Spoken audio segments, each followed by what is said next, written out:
money is to be in those chips, right? There'll be no more cash. And this is giving me straight from Rockefeller himself. This is what they want to accomplish. And all money will be in your chips.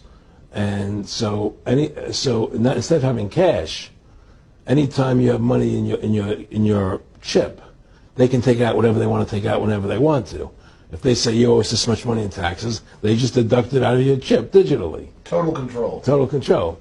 And if you're like me or you, and you're protesting what they're doing, they can just turn off your chip. And you have nothing. You can't buy food. You can't do anything. It's total control of the people. And that chip's connected to a database that has your purchasing records, what you do, what everything, you sell. Everything is in there, you know?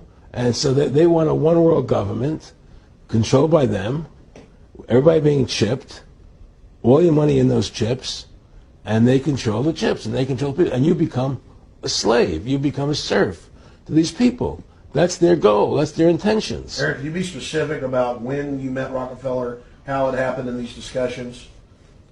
I met Rockefeller through a female attorney I knew who called me up one day and said, one of the Rockefellers would like to meet you. I had made a video called Mad as Hell, and he'd seen the video and wanted to meet me and knew I was running for governor of Nevada.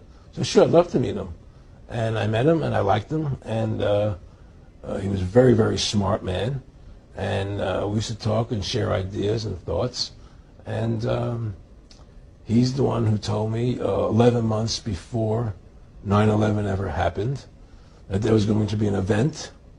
Never told him what the event was going to be. But there was going to be an event. And out of that event, we were going to invade Afghanistan to run pipelines from the Caspian Sea. We were going to invade Iraq, you know, to take over the oil fields, establish a base in the Middle East, and make it all part of the New World Order. And we'd go after Chavez in Venezuela. And sure enough, later 9/11 happened. And I remember he was telling me how how you're going to see soldiers looking in caves for people in Afghanistan and Pakistan and all these places. And there's going to be this war on terror, which is no real enemy. And the whole thing is a giant hoax, you know, but it's a way for the government to take over the American people. He told you it was going to be a hoax. Oh, yeah. Oh, yeah. There's no question. He says, there's going to be war on terror. And he's laughing. There's no...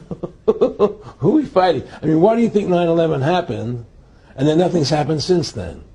Do you think that our security is so great here that these people who pulled off 9/11, who were able to, can't knock down another plane? Come on, it's ridiculous. 9/11 was done by people in our own government and our own banking system to perpetuate the fear of the American people into subordinating themselves to anything the government wants them to do. That's what it's about, and to create this war, this endless war on terror. And that's why and that was the first lie. And the next lie was going into Iraq, you know, to get Saddam Hussein out with his weapons of mass destruction. That was the next lie. Now, specifically, this was a little over 6 years ago. This was 11 months before 9/11. Yeah. And Nick Rockefeller, who's a lawyer, he's become your friend over the previous years, and he's saying to you that there's going to be this big event, and then out of that we're going to have a war on terror, and it's just going to go on and on. Right, an endless war on terror without any real enemy.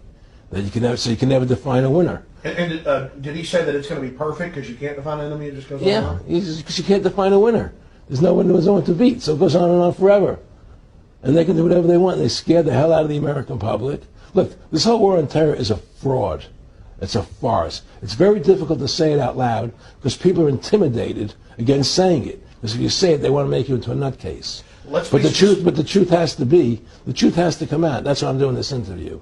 The fact of the matter happens to be that the whole war on terror is a fraud. It's a farce. There's a war going on in Iraq because we invaded Iraq.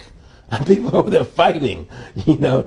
But the war on terror, that's a joke, you know. And until we discover what really happened on 9/11 and who was responsible for 9/11, because that's where the war on terror emanates from. That's where it comes from. It was 9/11 that allowed this war on terror to begin. And until we get to the bottom root of 9/11, the truth of 9/11, we'll never know about the war on terror. Aaron, you said that he was, and I think it's important, and I know this about the Rockefellers from Dr. Dennis Cuddy and many others who literally, you'll be 20 years old in a lunch line at college, and there's David Rockefeller. And they're experts at recruiting and getting what they call players, and that clearly he was, I want to make it specific and just get you to reiterate what you said last night about you got 30% of the vote, you were having an effect, you made mad as hell, they knew that you'd started the Constitution Party, they knew that you were somebody who was taking action and getting things done, you'd already made some big films, had a lot of other successes, so they were trying to recruit you, and didn't it come down to the point of, hey, we are here to recruit you, and don't worry, your chip's going to say, don't mess with us. This guy's don't touch. Yes, that did happen. I was definitely being recruited, but it's more subtle than that. Well, in your words, just go through the process, and then what he said. Well, what it is remember, we were friends, and he used to come to my house a lot. We'd have dinner, we'd talk, and he'd tell me about business investments that he'd get involved in, or they would help me with this business investment or that business investment.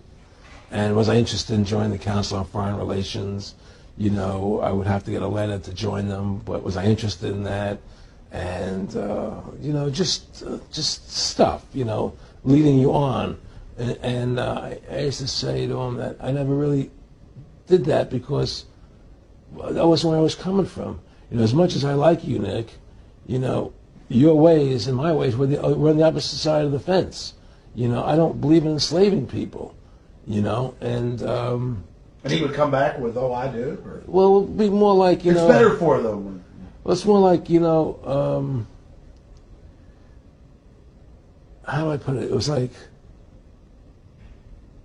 what do you care about them? What do you care about those people? What difference does it make to you?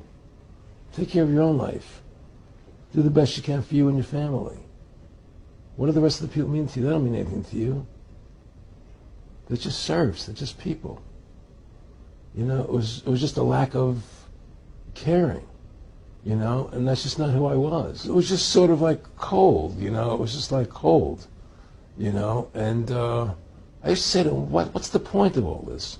You have all the money in the world you need. You have all the power you need. What's the point? What's the end goal? And he said the end goal is to get everybody chipped, to control the whole society.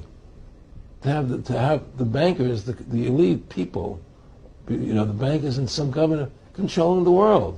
And I said, do all the people in the Council on Foreign Relations believe this way you do? He said, no. Most of them believe they're doing the right thing. A lot of them believe it's better off being socialistic. We have to convince people that socialism is really capitalism. Because America's becoming a socialist country. It's a communist country today.